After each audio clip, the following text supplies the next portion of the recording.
We're about news, commentary, conversations, truth, liberty, and God. We stand for American values and our flag. We believe that the Constitution is a document that fortifies rights already given to us by our Creator. We will not apologize for our love of God and country, ever. We are Right America Media.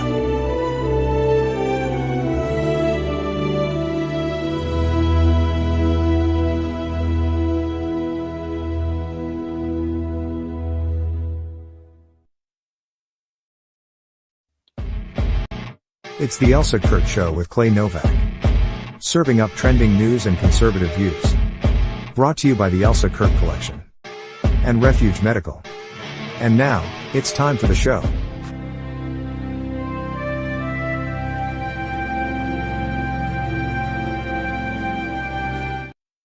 Well, folks, as you can see, Clay Novak is no longer my co-host. There's this other guy here that, what's your name, sir? Yeah, it's been, yes, folks, I shaved. For those gentlemen who've ever grown a beard, you know that occasionally you just got to shave it off. It's just got to come off. And so I haven't not, the last time I didn't have a beard was a year before we were even on this show. Wow. So it's been 3 years since I've been clean shaven, and I am already growing it back. So. Oh my goodness. I love it. I think it looks great. I'm a beard girl. I love the beards, but the clean shaven looks great too. You look like a little boy. Let's not go that far. Younger, maybe, but let's not. All right, fair enough. There's some silver there hanging out on the sides, right underneath that cap. Yeah. So in the beard, all the gray that was in the beard, that used to be red. I come from at least a partially Irish background, and so that was all red in the beard, and that was the first thing to turn gray. So, wow. Yeah, nothing like giving you away, right? Right. That's funny. Yeah, we've got a lot of topics. I'm looking right now. Yeah, we've got quite a few. We've been doing that lately, huh? We've, with of course an exception here and there for big stuff, but all great stuff. All things that we can recap for you guys in case you missed it or just expand on it a little more. But yeah, so let's jump right into it. Today we're talking Charlie Kirk's massive memorial, Jimmy Kimmel's shaky comeback, the White House stirring autism controversy, whether America should walk away from the UN, Kamala's blame-shifting book, Jussie Smollett's bizarre TV redemption arc, Trump officially labeling Antifa a terrorist group. Let's get into it. We've got, starting right off, so we got to start off a little. Ooh, it's like heavy and it's also incredibly uplifting. It's both. It was literally both. I don't know how many. Did you watch the whole thing? I did not watch the entire thing. I caught a lot of bits of it. I to be honest, Clay, and I'm sure a lot of people can relate to this, I just needed breaks. I just needed breaks here and there from it because it's so emotional. And again, there's of course the tremendous sorrow of it, but there's also, it's almost even an overload of good emotion too, because as we've been talking about, not just you and I, but all across media platforms, this will be was the largest witnessing of the gospel being preached, being spoken in, I don't know, maybe not in the history of everything, but pretty gosh darn close to it. I mean, I think it was like something, 3 million was probably like the starting number. And I'm sure it went up from there as far as how many people worldwide saw that. I'm sure it went up quite a bit from that. Just absolutely incredible. 70,000 plus packed State Farm Stadium in Glendale to honor Charlie Kirk. The tone was worship, witness, and resolve. Erica Kirk's, Kurt, did you hear that? Forgiveness of her husband's killer was the moment that just absolutely took the breath out of the room. And we do have it. And again, if you guys are just so emotionally wrought out, I'm sorry for showing it to you again, but it is probably one of the most powerful things I think I've ever seen. Here it is. And to save young men, just like the one who took his life. I forgive him.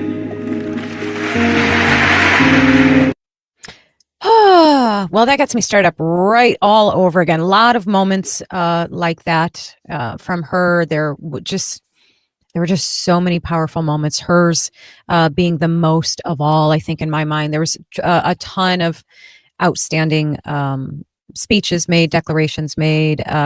What did you think of President Trump's talk? I know there's a lot of mixed feelings on that. Yeah. So I am one. I've been to too many memorial services over the years in bad places in the middle of the night and all that kind of stuff. And so I didn't really want to watch this, but I had an angel on my shoulder telling me it was the thing to do. So reluctantly, I watched it.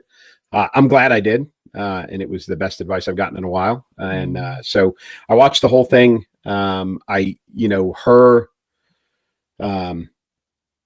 Her time at the podium was exceptional. It proves a lot of things about Erica, that her background, her education, her composure, her intellect, but her faith obviously came to the forefront. Yeah. Resolve. She clearly is a very, very strong woman. And the fact that she even declared in public during that she is the new CEO of Turning Point tells you how important that organization is to her and was to Charlie. So that I thought was exceptional. And truthfully, the peak of the day. Of everyone that spoke, that was a masterclass, truthfully. It was. It was exceptional. I wished, that the politics were, not part of the day by anyone, not just President Trump. I thought Vice President Vance did a better job than President Trump. But that's not, an uncommon occurrence. Vice President Vance is an exceptional speaker. I thought that his messaging was really good. You could tell very, very clearly when President Trump was using the teleprompter and when he wasn't. Sure. When he was on script and when he was off script. And when he is off script, that's when things get out of hand. They get, off the rails. Right. And it was very clear. You could see he start, because there's two, right? So you could tell he started and he was over here and he was on script, and then he was over here and he was on script. And then when he would turn and go center and face the audience, you knew he was off book. So, and that's where he kind of lost some of it. The deputy White House chief of staff, was very powerful in what he was saying and talking about, one political party versus the other. I just think that should have been left out of the day completely. I think overall it was a great tribute to Charlie Kirk. I think it was, befitting. It was befitting of him the whole day. And if you watch the numbers, like I watch it on Fox, I don't even know if anybody else was streaming it. Like, I don't know if the other networks covered it or carried it. But I know I was watching the numbers. They had the live viewership on Fox in the lower left corner, and it crested in the mid 600,000 at one point. May have been higher. I might've missed it, but that was the highest number I saw. And I think that was when President Trump was speaking. I think the only thing though that really bothered me, and I get the protocols of it, I think she should have been last. I really do, and I know that President Trump brought her back out, but I think that it's his widow, for crying out loud. And if it is truly a memorial service, protocol of the president, I hate to say it goes out the window. Protocol of anybody, goes out the window. I think she should have been last, but that's just me.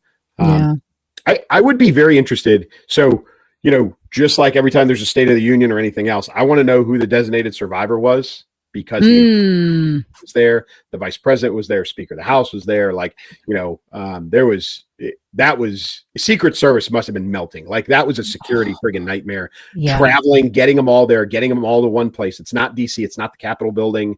Like, that was, I can't even imagine the security and logistics that went into that.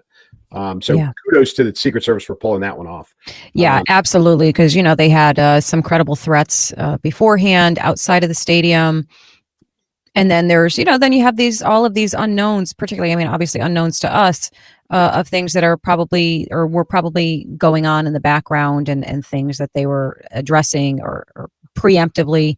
I can't even imagine. And it was nerve wracking to kind of witness that. Like, on one hand, it's so powerful and amazing to see all, the most powerful people in the country gathered together in honor of this man who was not he was not one of them, and he was just this incredible 31-year-old man who was, just speaking truth across the nation. Of course, so much more than that in the realm of politics. Obviously he was hugely instrumental in getting President Trump and JD Vance the young vote, the college age voters, and so he was so instrumental. And it was, like you said, it was just amazing to see such a fitting tribute being paid to him. And I agree with you, Clay. There was some moments that I caught that were kind of like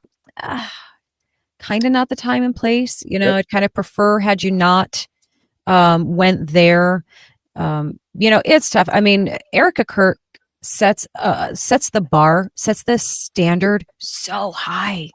It is so high. Like, I of course we all watched her, and we've watched her throughout this as she's so, had to publicly navigate this grief and everything that comes with it. And, she has been nothing but composure and grace and class and dignity and all of these things. And then you add forgiveness to it. And it's like, I listen, in my wildest dreams, I would be half of the person that she is. And I'm just awed and speechless. And it's definitely something, I consider worth role modeling after, and like keeping in mind as my, I'm still, and so many of us are, I'm still angry, I'm still mad. And I honestly have so much comfort and peace, which I hope we all do,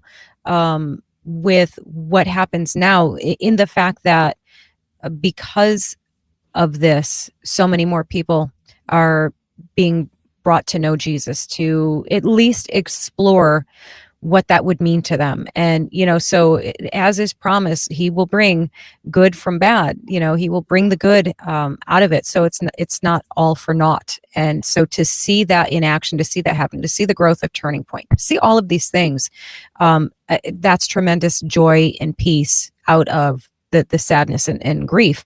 But at the same time, you still have these people that are mocking, laughing, ridiculing, being absolute. I get them in the comments all the time. I actually had a lovely time. I spent like an hour.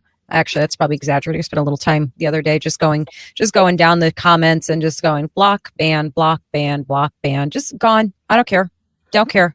So other than RFK's wife, who, and he was a Democrat up until not that long ago. Did you see? I did not. And maybe somebody, if you did see it, please put it in the comments. I did not see a single Democrat politician or leader of any kind anywhere in the audience of that ceremony. Not one.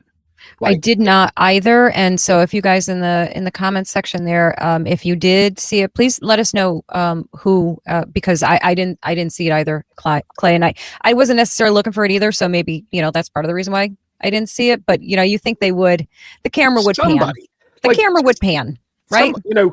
I thought, like I said, I was trying to figure out who the designated survivor was. And every time they would look into the cabinet, I thought for a long time I didn't see Kristi Noem, and then all of a sudden there she was. So I'm not saying that I saw everybody or whatever, but I can't recall seeing a single Democrat leader of any kind at the memorial service, which, if that is true, says a lot. Says everything, doesn't it? It says everything. They've had so many moments of says everything you need to know about it. 100%. So that is if that is the case, it's pretty shameful. But and that of course is the same people that want everybody to work with them, to come together, to blah blah blah, and it's all hollow. Every bit of it's hollow. So it's very interesting. It was an interesting few hours along the way, but like you, I think there was a lot of great things said.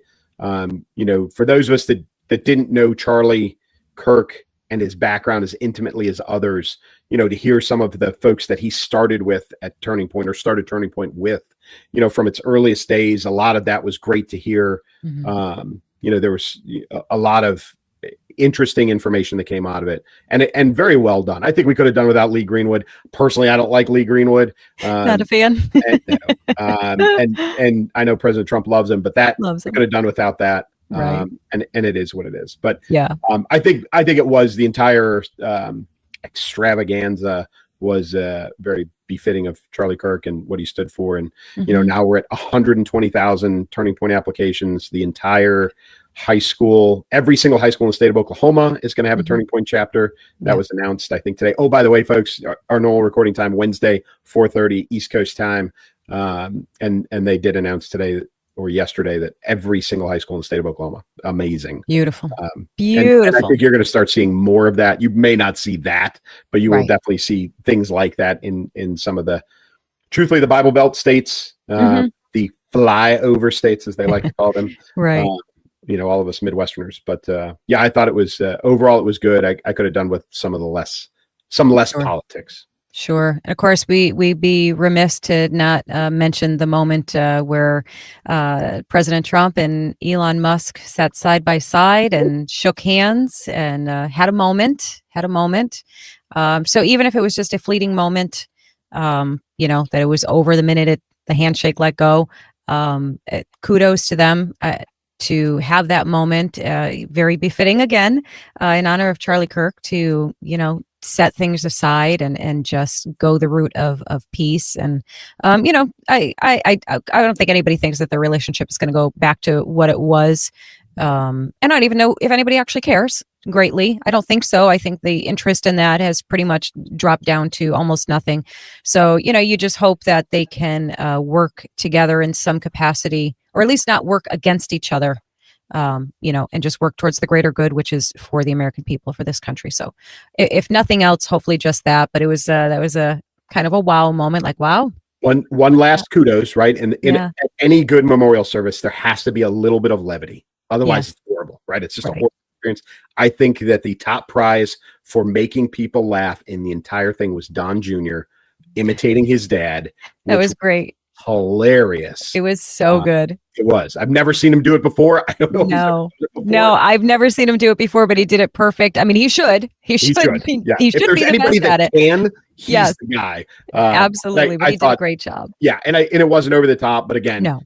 Anybody who's been to those types of things, levity is required. Otherwise, it's a miserable experience. And I think there was enough of that in the storytelling about Charlie that I thought that Don Jr. did a great job making everybody smile.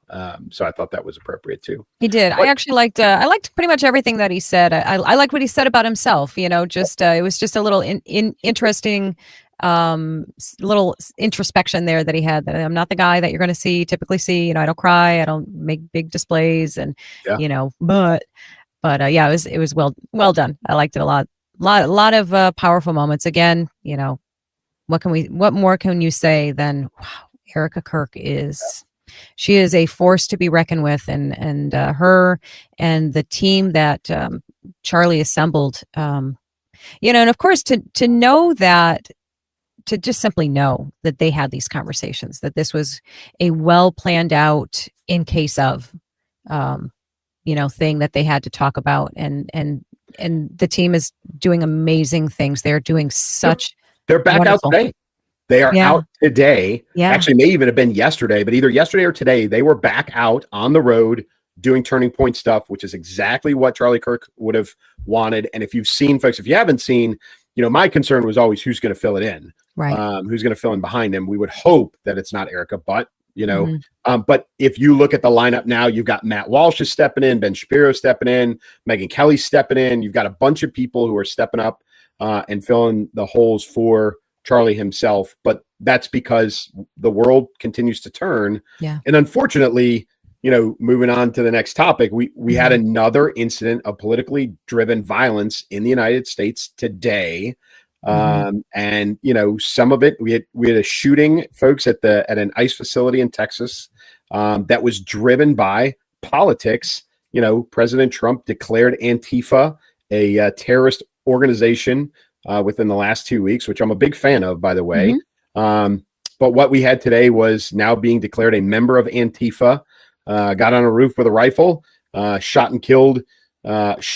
and injured, I don't have reports of anybody dying except for the shooter who died of a self-inflicted gunshot wound. I know he injured others, but the only one I know for a fact that is dead is him, which I think I actually misunderstood when I saw that there was one fatality. I didn't even take the shooter into accountability. So obviously, I think you're exactly right. So yeah, I agree. I think I think it's long overdue. I think they behave as terrorists. So, the only question I guess really comes in, like the debate is, are they an organization or are they an ideology, or are they both? So I don't know. I mean, I think you can simplify it by simply saying, well, if you're going to act and say that you're acting on behalf of Antifa, then you are part of an organization and you'll be charged as such. Like if that is part of your self-description of what you're doing and why you're doing it, then okay, that's what you're getting charged with. I don't know. It kind of simplifies it in my mind, really. Yeah, right? and declaring them a terrorist group opens the doors for the president to use federal level assets to crack down. Listen, folks, if you think as much as people want, and there are days that I'm on the side of this, I would love to let some of our top tier special operators off the chain and let them go do things to clear this up. That's not how this should be handled as much as we would want it to on certain days. However, that is at the president's disposal at this point, them being designated as a terrorist group. That is not his intent with this. It does, however, open up the ability to investigate them, to track money. How are things being funded? If you remember, and you go back to, all of these summer riots over the last 3 years, 5 years, going all the way back to COVID, remember back when it was like, oh, suddenly there's this pile of concrete blocks that have been delivered in this planned protest route. There are all of these a van drives up and they dump out all of these pre-made shields. And, we all know that funding, I've said it before, and I'm not shy about saying it, is that funding comes from people like George Soros and others. Yes. And declaring them a terrorist organization allows the federal government, federal law enforcement to investigate where this money, where this funding is coming from. And now the criminal charges are much more significant. If you're funding a terrorist organization, that's big federal offense, jail time kind of stuff. And that's really the importance of designating it as a terrorist organization. Right. Yeah. And hopefully, because, let's face it, there's the majority of Antifa is made up of these, wayward youths who are just looking to, be a part of anarchy and run wild and do whatever. They don't really have there isn't a passion there, for a cause. There's just anarchy and disruption. And if and the attitude is, you're going to pay me to do this? Sure. I was doing it for free, but you want to pay me to do it?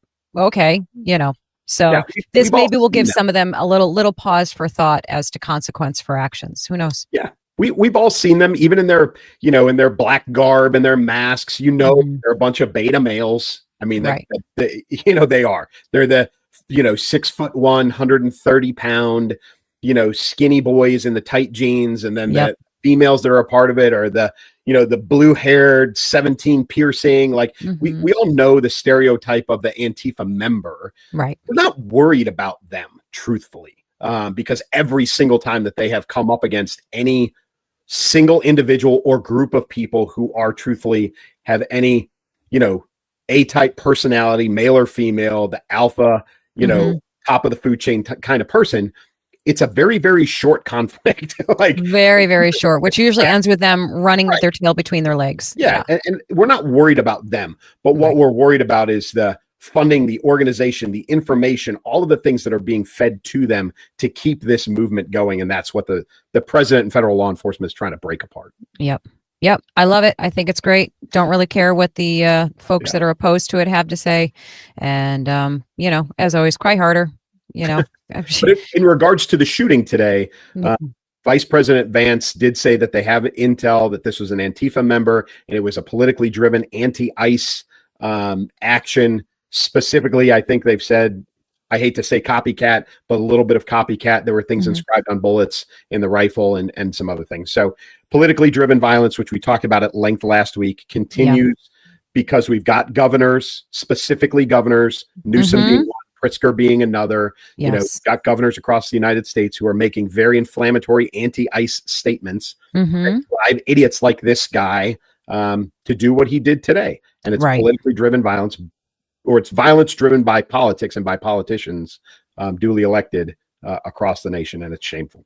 Right. And of course, not just the politicians, the media personalities who, how about that segue? But you know, media personalities who have, you know, influence over the masses. And I'm not saying that this guy is some big influential person, but the fact that he has the capability of reaching millions of people via the airwaves. Yep. This is a problem for spreading lies and all of those things. And then coming back with, you know, so you know the story in case you don't. So Jimmy Kimmel made some really garbage comments on his show. I think it was like this on the 17th, or might have been the day he was yanked. Made some really messed up comments. Basically said that the shooter, Charlie Kirk's murderer, was a MAGA.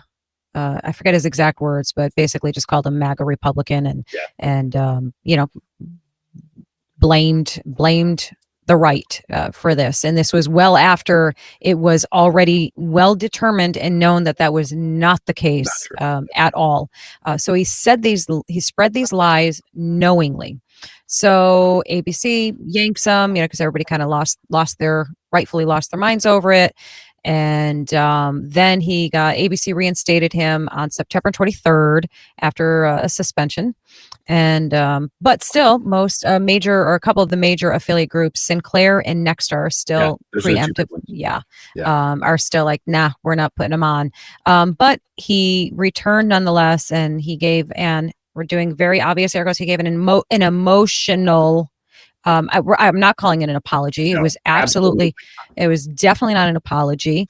I'm going to play it for y'all right here in case you missed it or a part of it. Here it is. Never my intention to make light of the murder of a young man.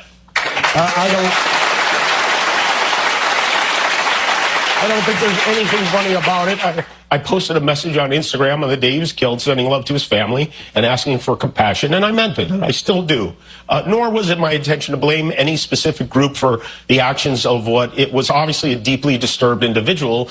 That was really the opposite of the point I was trying to make, but I understand that to some that felt either ill-timed or unclear, or maybe both. And for those who think I did point a finger, I get why you're upset. If the situation was reversed, there's a good chance I'd have felt the same way. I have many friends and family members on the other side who I love and remain close to, even though we don't agree on politics at all. I don't think the murderer who shot Charlie Kirk represents anyone. This was a sick person who believed violence was a solution, and it isn't. Ever.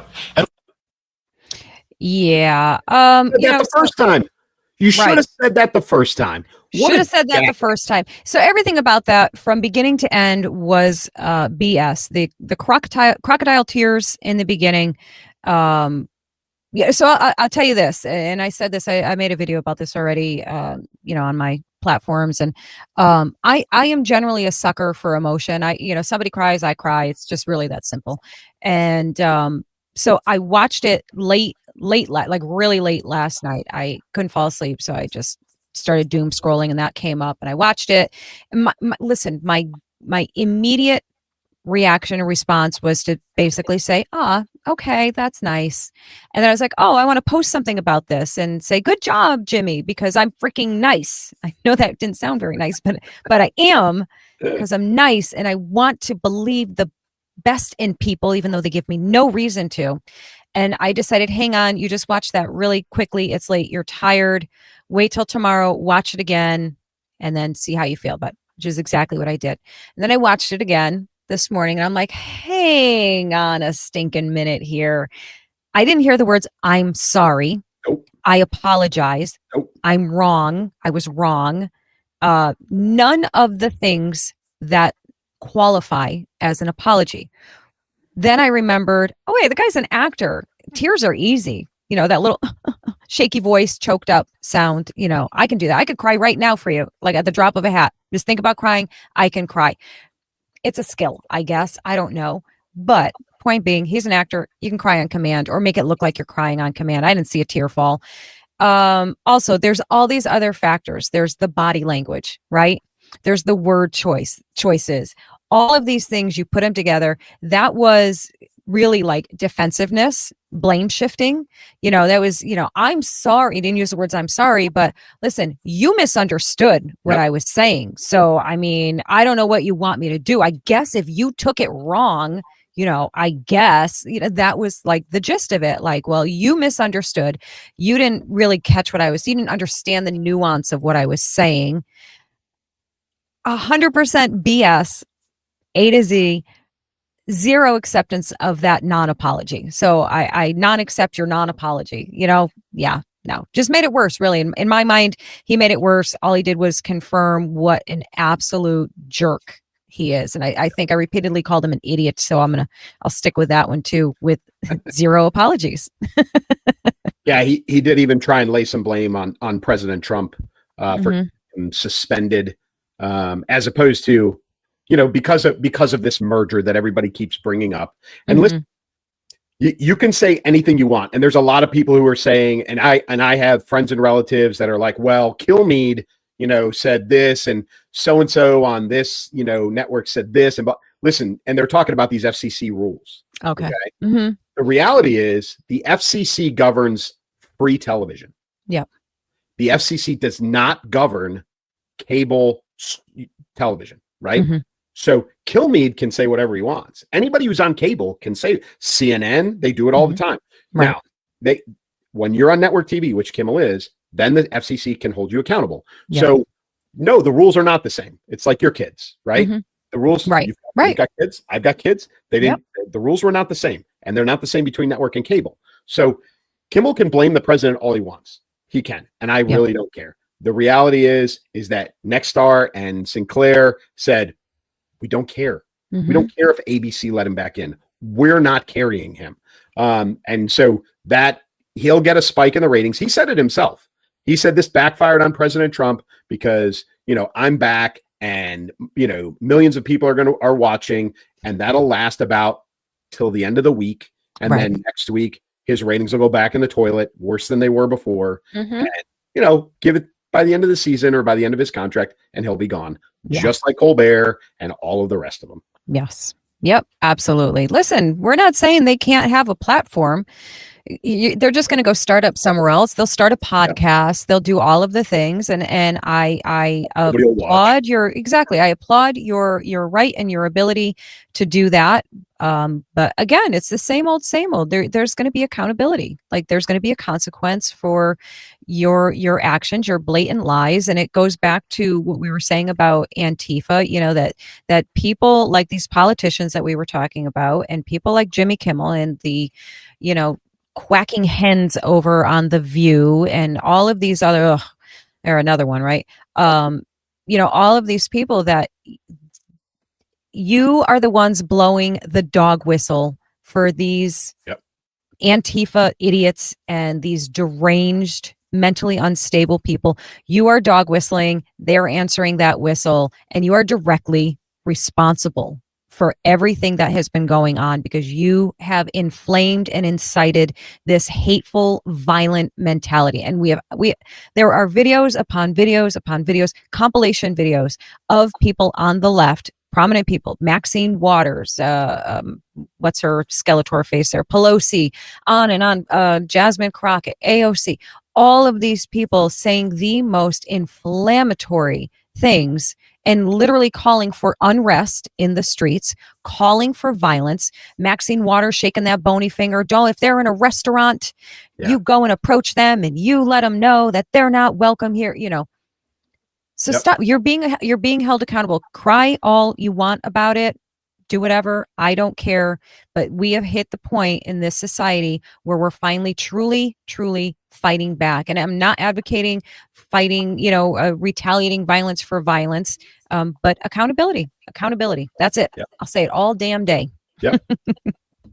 Yeah. Speaking of The View. Oh. Elsa's back in business, folks.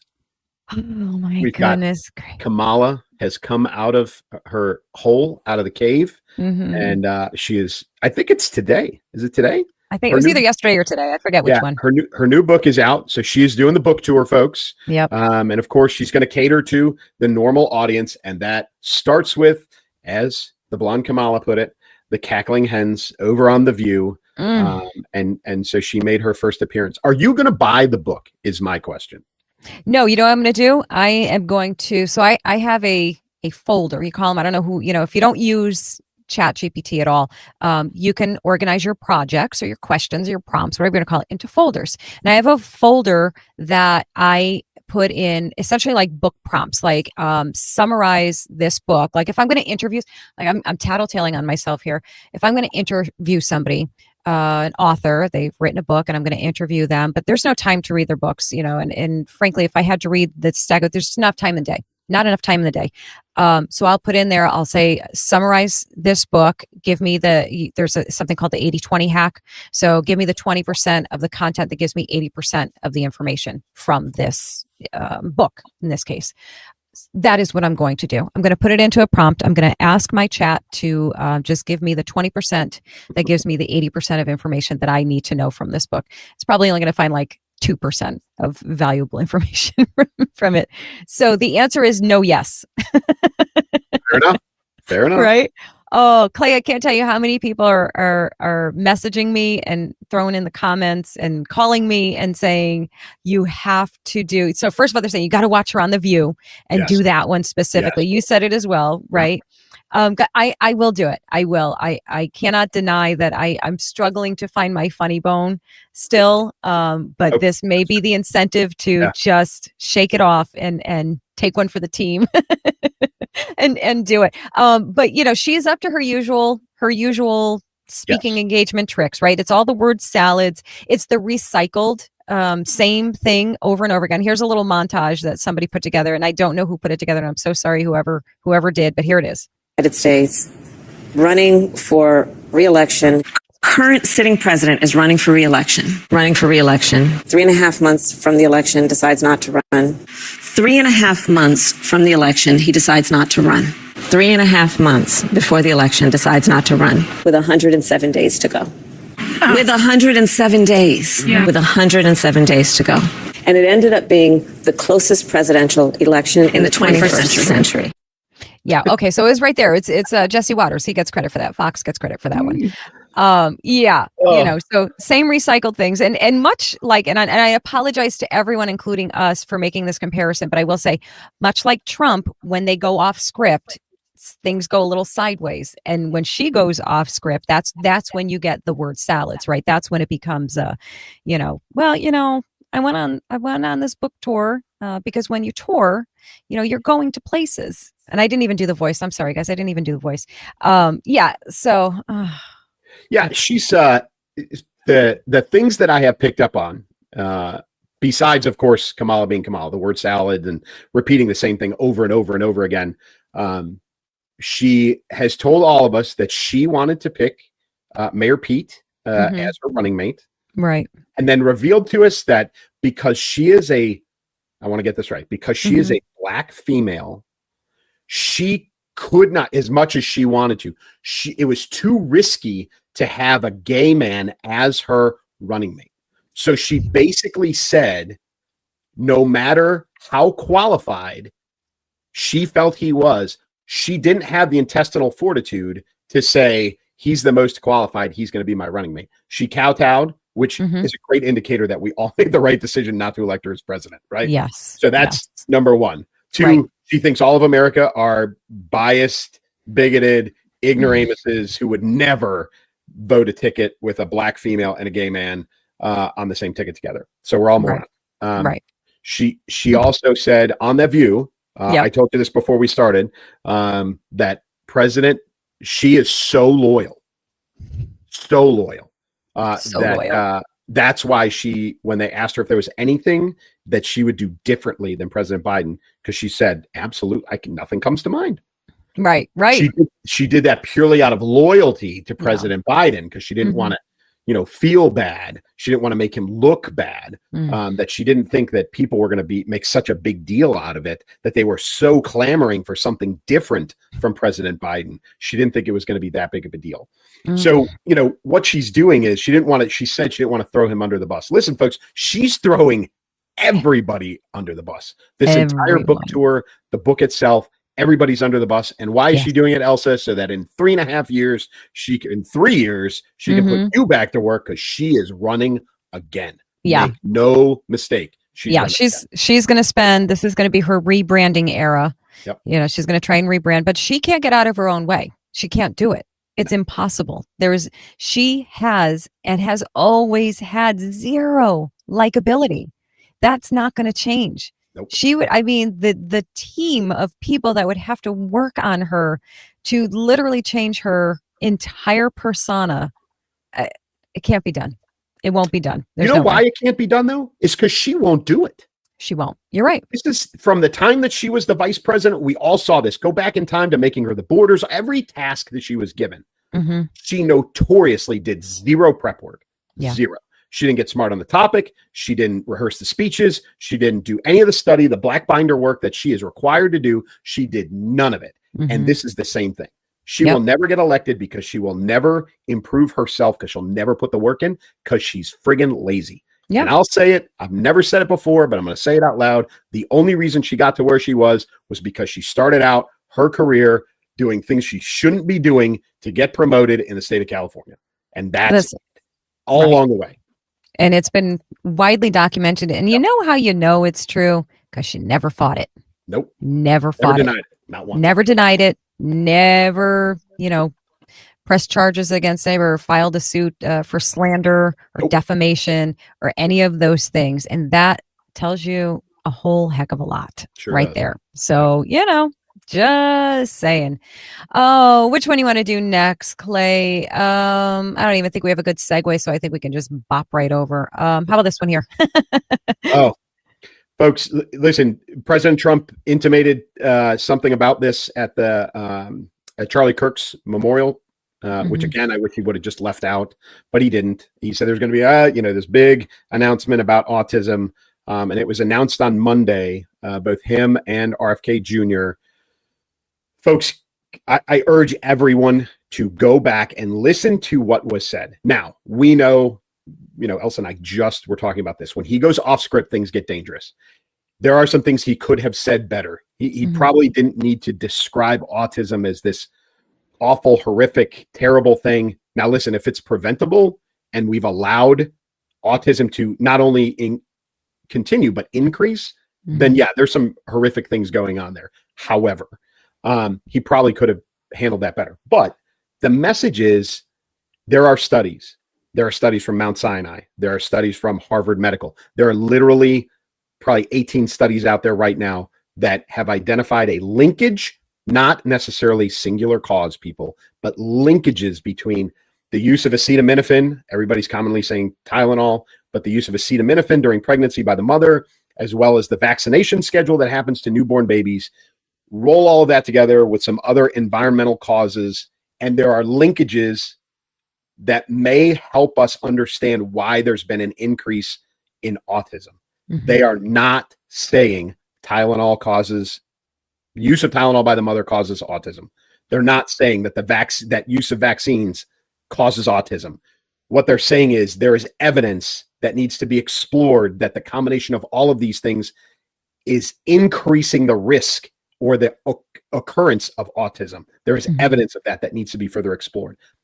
But of course, what are we seeing, Elsa? We're seeing the immediate reaction in the opposite direction. Yeah. Yeah. So I don't know if you guys are privy to this, but like almost immediately after the particular part of our population decided to start a trend of making these videos of themselves taking Tylenol. And again, I agree with you. Poor Tylenol is really getting a bum rap here because everybody's just using Tylenol as a blanket statement. So we really should be just saying acetaminophen. Tylenol, of course, is a maker of acetaminophen.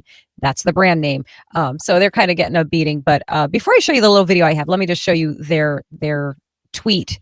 Now take a look at the date. Take a look at the date on there. This is how long they have been saying this for. This is not new news. So that is what makes this upcoming little short video here all the worse and more horrific. So here we go. I don't think I have any sound on this yet. I don't have any sound on it. But this is just this is what's going wild over on the TikTok over there, probably Reels too. I don't know. But it's all these pregnant women, and this is just a short sampling of them taking Tylenol for the camera to make a point. And you know, I could guess that the only point that they're making here is that they are idiots. They are reckless, and they probably have no business becoming parents. The fact that they would be so reckless and potentially endanger the health and safety of their unborn babies, all to, you know, thumb their nose at President Trump and RFK Jr., who, by the way, probably will never see those videos, never care, because they're kind of busy working, you know, doing things for a living to care about TikTok videos. So your whole point that you're making is what? Like that, I'll tell you what it is, that you're an idiot, that you are reckless. And I personally wish you could be charged with, you know, child endangerment, because to do that, knowing, being told, not just by president, the studies are out there. Scientists are, I don't know why I air quoted that. There's no air quote for that. Scientists have done studies. Yeah. Maybe it's not the scientist that you want. I'm sorry. It's not Dr. Fauci telling you. Maybe if it was him, you would listen. But wow. You know, and of course all the jokes come up now, like, well, maybe President Trump should tell them, you know, that oxygen is good for them, you know, and all of these things, so that, you know, I mean, that's not a nice joke, but you get it. I mean, we all get it. It's just, it's so wild to me, isn't it? It's just crazy. It's you know, there's a lot of people that are going back to, you know, hey, in the 70s, we learned don't smoke, you know, we learned, you know, no more than, you know, and this is even arguable now. It was like, okay, a glass of wine, right? There was that. And then it was like, okay, no alcohol. Like we've learned these things along the way. Right. There are, again, like we've said, plenty of studies out there. No one is saying this is the direct cause. No one has said that. I know that's what people are hearing, because they're not listening. They're being blinded by or deafened by, you know, this hatred. Yeah, but they're not listening, and they're cherry picking the opinions. I don't know if you've seen it. I've seen probably a half a dozen people re-quoting or retweeting a guy that says, I'm a doctor and a father, right? And I say, listen, man, I don't care. Harvard Medical, Mount Sinai, and about a dozen other medical organizations have done studies that say there's a linkage, there's cause, like there is something there that needs to be further studied. You, the pediatrician father, I appreciate that you have an opinion. Yeah, it really holds no weight that would make me, you know, go beyond or go against literally a dozen plus studies by major medical organizations that say otherwise. I appreciate your opinion, but everybody who's taking those and retweeting them are being so very dishonest in all of this. They're the same people that they're the horse tranquilizer people. Same people, right? They're the Fauci, you know, the people who praised him like he was a deity. It is unbelievable the amount of blind and deaf hatred that are going on that are causing these women to do these stupid things. Yeah. It's just so appalling. Those poor innocent little babies that these women would be willing to be so potentially reckless with their lives is probably right. Reckless is the perfect word for this. Yeah. That's what it is. Yeah. It's, and I don't care.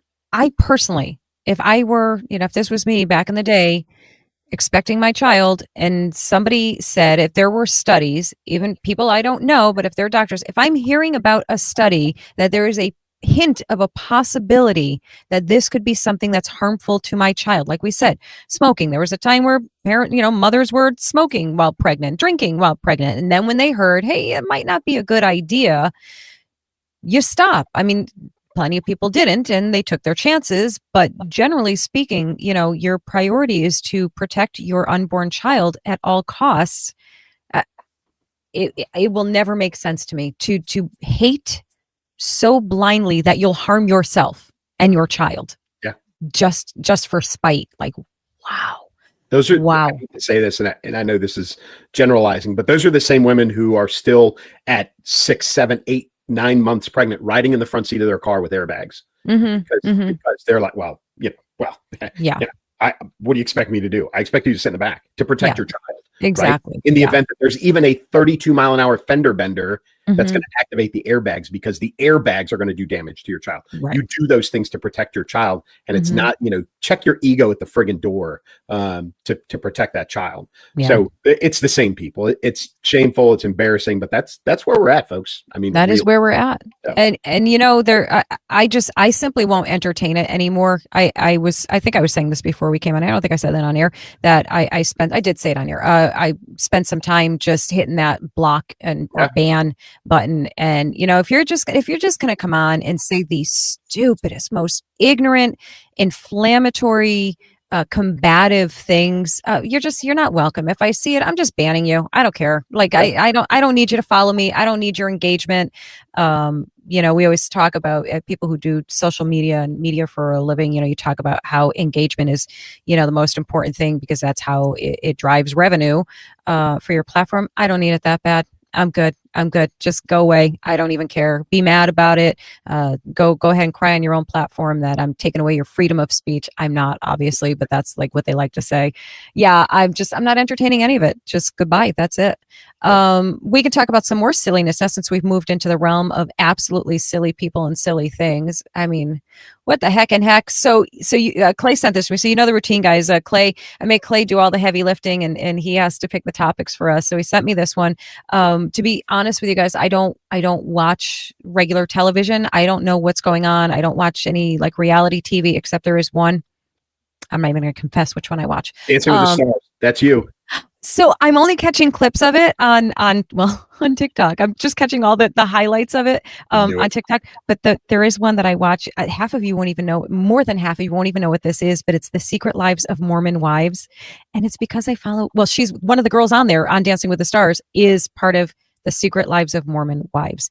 And I only started watching it because I follow one or two of the girls on that platform. It's my guilty pleasure. I don't care, and nobody's going to make me feel guilty about it. So whatever. But anyhow. So I knew nothing about this show. I didn't know special forces. So correct me on this if you need to, Clay. And I know you don't watch it either. No. But it's like kind of B-list celebrities, like reality stars and stuff that go on the show, and they compete in like very physical challenges. Yeah, it is. It's your standard pool. It's former professional athletes, it's it's reality TV, it's B-rated, actors and actresses, it is that same crowd of people, right? It's season 22 of Dancing with the Stars. Once they've run out of like actual people, these are the people they get to. So there are physical challenges that are supposed to replicate, things that special forces guys do, which, I protest in general. But I saw a commercial. It was actually, I don't know if it was before or after the Charlie Kirk thing on Fox, and because this is a Fox TV show, and season 4, special forces, blah, and I got up to go, to the bathroom or the kitchen or something, and all of a sudden it said Jussie Smollett, and I was like, stopped. Like, I love the fact that you can rewind your TV nowadays and rewind it, and I was like, one, I cannot believe that Fox or any other network has brought this guy back. But then I was like, he is Danny Bonaducci. Yes. He's Screech. He's OJ Simpson. He's all of those people, and people, there are people who will watch him suffer and fail. Right. I actually, it flashed through my brain. I was like, I want to see this guy with a 100-pound rucksack running up a hill, like just sucking the life out of him. But this is where we're at, folks. He's getting a second chance at life. The worst of the worst. Like, good grief. He never killed anybody, but he may as well have. Like, this is, in celebrity dumb, whatever you want to call it. There's so many examples like him. Our Greta who keeps getting another 15 minutes of fame every once in a while. Oh, it's so silly. Guys, if any of you watch it. If you're a Dave Chappelle fan, he is known as Juicy Smoulier in Dave Chappelle comedy world. But yeah, it's awful. Terrible. Oh yeah, I think we pronounced his last name wrong. I think I just said Jussie Smollett, and I think it's supposed to be Smollett or something, right? Is that? I don't even know. What Dave Chappelle calls him this in his comedy routine. Juicy Smoulier. Juicy Smoulier. Oh my God. Well, I don't know. I guess more power to him. I mean, if you're getting yourself another 15 minutes, good on you. I guess. I mean, if you want to keep embarrassing yourself, go for it. Whatever. Oh, we did skip one that I skipped one. It was my fault. We skipped one that was actually, less comical, a little bit more. Listen, folks, we'll hit this one really quick because we are running out of time. So, this is the 80th General Assembly of the UN, which, for those of you that don't know or don't realize, is held in New York. That's where the UN headquarters is at. So, President Trump went to speak in front of the General Assembly. There were a couple of things that happened that were very suspicious. And again, I'm not a conspiracy theorist, but I don't believe in coincidences. Him and the First Lady stepped onto an escalator that immediately stopped.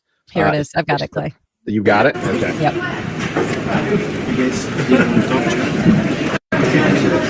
All I got from the United Nations was an escalator that on the way up stopped right in the middle. If the First Lady wasn't in great shape, she would have fallen. But she's in great shape. We're both in good shape. We both stood. And then a teleprompter that didn't work. These are the two things I got from the United Nations: a bad escalator and a bad teleprompter.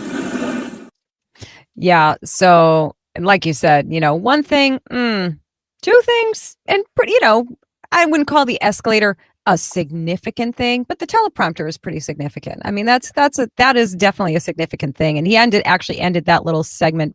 I cut it off. I apologize by saying somebody's going to be in big trouble, meaning the teleprompter person. So we put billions of dollars every year. 2023, I think, was the last full year that they really tallied up every penny. $13+ billion the U.S. has put into the UN. And really what we're getting out of it is nothing. The UN is a shambles. The Argentinian president today, actually, or even yesterday, really did a great job, folks. And I encourage you to check it out online. But he laid out all the things that the UN is doing right now, and not in a good way. So they're allowing dictatorships like Venezuela and Cuba into the UN. They are, kind of ignoring or allowing in countries that do not support women's rights, mostly the Muslim countries from the Middle East. They're kind of turning a blind eye to, violations of, humanitarian everything, by allowing countries like Iran to be on committees, et cetera, et cetera. And President Trump's position on this is it's probably, if the UN doesn't get their act together, the US is walking out. And we are not just the home of the UN. Oh, by the way, pick up that big building and move it somewhere else, but also we're the biggest donor to the UN. And if you want to see the UN collapse, let the United States walk away. We have the most bargaining power, and that's kind of, as a businessman, where the president is sitting. And truthfully, very much like NATO, I agree with him that if we don't walk away, we certainly need to step back, because we're not getting anything out of it. Nothing of value. Right. Yeah. I mean, it just seems like a common sense, matter of fact move to do that. And I say that, with the caveat of saying, yes, I don't know what the bigger implications of that, if we do that, how does that affect us? I mean, it certainly doesn't sound like it affects us a whole heck of a lot, except for just puts a few more bucks in our pocket. Right. And a little more dignity back. That was highly insulting. That was extremely disrespectful. Listen, you can say there were 2 freak accidents that happened in a row. I don't buy it. I don't think you buy it either, this whole escalator thing. They were deliberate moves to make him look bad, to make him look foolish, and by proxy, make us as America look foolish and embarrass us, essentially. That doesn't work for me, and that sure as heck does not work for President Trump. I can guarantee that. So, yeah, my last comment is I was a little shocked the zero reaction by the Secret Service. Yeah, what the heck? Like literally nobody did anything. The guys kept walking up the stairs. The guys behind him didn't do anything. Nobody did anything. Right. Like, in my mind, as a guy who ran security for, or was in charge of security for a pretty significantly important, military officer, when that escalator stopped, in light of all of the violence that's going on right now, the First Lady became stationary targets for just enough. Yeah. Just enough time. It's a fantastic point. Yeah. Literally no reaction whatsoever. Right. Secret Service, presidential detail did nothing. Yeah. No change in posture. Most of them didn't even stop. Like Mhm. it was, that to me was egregious, and probably somebody needs to be held accountable for that. Yeah. But Yeah. that's, Well, you know what? That's actually a huge point. That went right over my head, to be perfectly honest. And the only thing that I did, notice and pick up on and kind of give a little round of applause was Melania Trump just going, fine. yeah, Just kind of like, okay, I'll just walk up. I'll just walk up. I'm not going to stand here like an idiot. I'm walking up. And, so good on her for just taking charge and just handling kind of like exactly what you're saying though. Like, nobody's doing anything. All right, I will take charge. Yeah. I will lead, so good on her for that. But you're absolutely right. That's a little scary, a lot scary. I hope you're right that, I agree with you. And I also hope that some accountability happens there, at least a little conversation, but, that's a lot of topics, man. yeah. A lot of stuff. Right. Yeah. We did it. We are good. We are good. All right, guys. As always, we thank you for joining us every week. We love the time spent with you. And as always, tell us your thoughts in the comments section. Had a couple few questions for you that we needed you to answer in the comments for us. So I hope somebody gives us some clarity on a couple of things. And that's kind of all I got. You got anything last minute stuff you want to share with them? No. Other than you can see the new book cover, right? Cross to Bear. That's my second book. Again, it's on Amazon. I appreciate everybody who supported so far. And as always from me, we'll see you next week, and keep moving, keep shooting. Take care, guys. Bye-bye.